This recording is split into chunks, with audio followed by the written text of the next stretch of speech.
I'll start with a question. How many in the audience know what a Yotta is? Raise your hand. 1, 2, some scientists in here. That's what we're aiming for. So Yotta is 10 to the 24th. It can also be pronounced Yotta. The Earth receives approximately 1 Yotta joule of energy from the sun annually. Thank you. Down for next slide. Okay. And our company is on an effort to help capture that energy.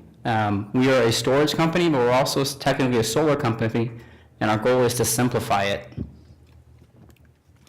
So I'll start with why distributed energy storage. So distributed energy storage means energy storage at site, usually a home or a business. And there are four main marketplaces for DES. So one is renewable grid saturation. So we have this problem right now in Hawaii where there's so much solar that they're now not allowing some to be added because there's saturation in the grid. So having an energy storage device allows you to store that energy and use it locally at the home. The second reason is policy shift. Solar industry is really dependent on policies, and areas that don't have any net metering or feed-in tariffs, you're only able to get the wholesale rate when you export. Having energy storage at your home allows you to basically absorb that energy and offset the highest retail rate. The third reason is backup power. So an alternative to generators and natural gas or diesel, energy storage with solar PV allows you to use your system as a backup generator during an outage. And lastly, there is off-grid installations. This is an interesting market because here you're not competing against the cost of electricity, which is nationally around 11 cents per kilowatt hour, but you're actually competing against the cost of bringing electricity to a site. And for some regions, this can be very costly. And as solar and storage get more cost effective, it becomes a viable solution alternative. Oh, sorry, the deck's a little stretched. But this is the current problem. So these are the current leading solutions in the market. This is what systems look like, and companies such as Sonnen are integrating these systems into a refrigerator-sized unit.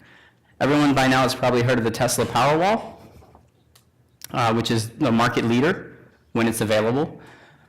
But the question we like to ask is, can you imagine in your garage, which wall in your garage would you give up for this kind of system? You have space for it. We feel that this is a major pain point. The second, having worked in the industry, the complexity of designing these systems and actually installing them add to the cost. There's usually a premium for solar plus storage applications.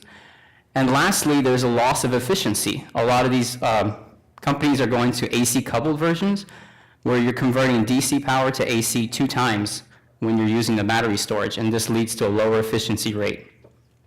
So we have developed what we call Solar Leaf, and it's the industry's first thermally controlled rooftop-enabled battery system. And our battery is designed to be coupled with individual solar modules and use the invisible space that exists underneath them. This leads to a plug-and-play installation, which the market and integrators love. It is non-intrusive to the end user and the customer. It is the highest efficiency architecture. We are only converting from DC to AC 1 time as needed, which then leads to the lowest installed cost. This is very familiar for solar integrators because they already design systems like this that are grid-tied. And this just adds a similar step to their process of designing these systems. And that's what our system would look like on the exterior of your home. So the batteries are hidden, and that's what you have on the outside wall. So the idea of putting batteries outside is crazy. The idea of putting batteries under panels on a roof is even crazier. And so how do we even do this? That is our core technology, what we've patented.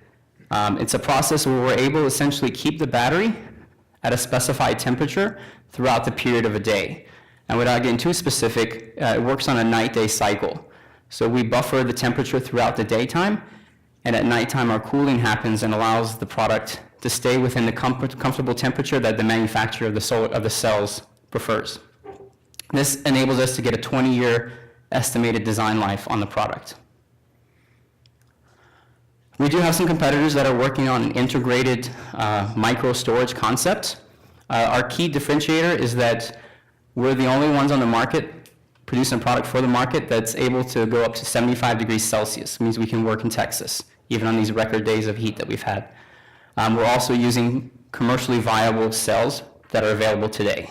Some of the other startups are developing products with cell technology that is yet to be commercialized. And the Department of Energy has goals for reaching cost savings for solar plus storage. Currently, it's around 46 cents per kilowatt hour for a system, slightly less.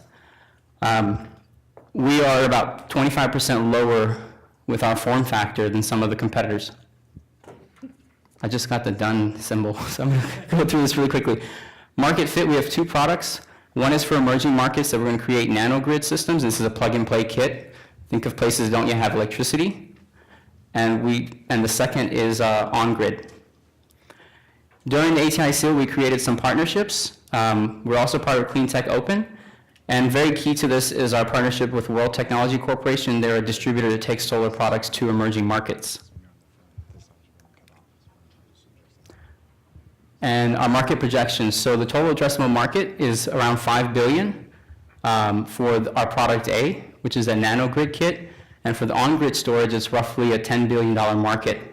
Navigant states it at around $13 billion by 2025. We're looking to raise $400,000 to $600,000 to further our product development and our testing. Well, these guys are cut off, but this is our wonderful team. During the process of ATI seal, we were able to add a fourth team member, which comes with a lot of experience, and we were able to convert one of our mentors as an advisor. He doesn't know that yet. And then he just gave me the mean eye. This is what we accomplished during the seal. Again, we got partnership interest from OEMs that are critical to our success. We did our market analysis, and we're ready for building our prototype for testing. And on Friday, we're meeting with Austin Energy to actually receive a grant for our prototypes.